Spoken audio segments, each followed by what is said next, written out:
نحمده ونصلي ونسلم على رسوله الكريم أما بعد فأعوذ بالله من الشيطان الرجيم بسم الله الرحمن الرحيم محمد رسول الله والذين معه أشداء على الكفار رحماء بينهم وقال النبي صلى الله عليه وسلم إن الله جعل الحق على لسان عمر وقلبه صدق الله العظيم وصدق رسوله النبي الكريم لو تم بھی سنو حکمران بھی سنے ایک بات بتانے آیا ہوں لو تم بھی سنو حکمران بھی سنے ایک بات بتانے آیا ہوں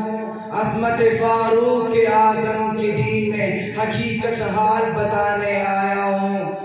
مسلمانوں کی ناحق خون سے رنگین ہے جن کی دیواریں میں ان باطل پرست شاہی ایوانوں کی دیواریں ہلانے آیا ہوں انتہائی واجب الاحترام اساتذہ کرام اور مہمانان گرامی اور منصب انصاف اور تشریف فرما منصفین اعزام اور بزم اشرفی کے مہکتے ہوئے پھولوں السلام علیکم ورحمۃ اللہ وبرکاتہ۔ آج میں آپ حضرات کے سامنے جس عظیم ہستی کا ذکر خیر لے کر حاضر ہوا ہوں تاریخ کے سنوری اوراق میں اسے امیر المؤمنین سسر نبی داماد علی امیر المؤمنین خلیفۃ المسلمین امام العالمین سیدنا حضرت عمر فاروق رضی اللہ تعالی عنہ کہا جاتا ہے۔ یوں تو اصحاب کن نجوم کی روح سے تمام اصحاب آسمان کے درخشندہ تارے ہیں۔ کبھی قرآن میں یوں ارشاد ہوتا ہے اولئک هم الصادقون، کبھی یوں ارشاد ہوتا ہے اولئک هم المفلحون، کبھی یوں ارشاد ہوتا ہے اولئک هم المؤمنون حقا، کبھی یوں ارشاد ہوتا ہے اولئک هم الراشدون۔ سامعین دل نواز، فاروق اعظم کا مقام اسلام کے تاریخ میں ہے، صرف اسلام کے تاریخ میں نہیں بلکہ پوری دنیا کے تاریخ میں عمر کا مقام پہنچا ہے۔ عمر وہ عظیم انسان ہے جس کو نبی نے مانگا تجھے اسلام کی ضرورت ہے، مجھے اسلام کی ضرورت ہے، ہیرو کو اسلام کی ضرورت ہے، ولیوں کو اسلام کی ضرورت ہے، صحابہ کو اسلام کی ضرورت ہے، لیکن سن لو اسلام کو عمر کی ضرورت ہے۔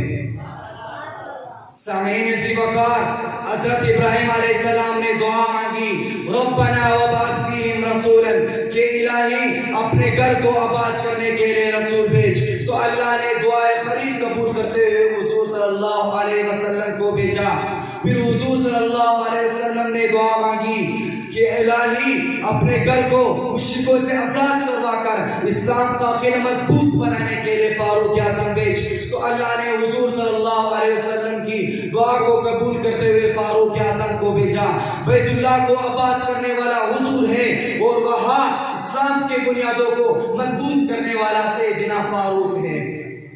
سیدنا فاروق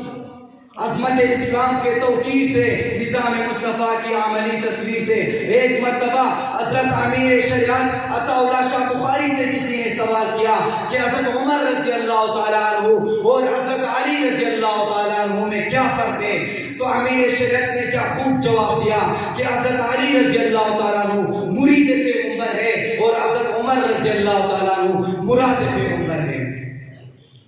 سامعین ذی وقار، ایک مرتبہ میرے آقا نے فرمایا ما طلعت الشمس علی رجل خیر من عمر، کہ سورج کسی آدمی پر طلوع نہیں ہوا جو عمر سے بہتر ہو۔ ایک بار رحمت عالم نے فرمایا لو کان بعدی نبی لکان عمر، کہ اگر نبوت کا دروازہ کھلا ہوتا تو عمر اس کا حقدار ہوتا۔ ایک بار میرے آقا نے فرمایا جس طرح آنکھ اور کان جسم کے اہم عضو ہے ایسے ہی ابو بکر اور عمر میرے اہم عضو ہے۔ ایک بار رحمت عالم نے فرمایا ان اللہ جعل الحق علی لسان عمر وقلبی، کہ اللہ تعالیٰ نے عمر کی زبان اور دل پر حق کو جاری کر دیا ہے۔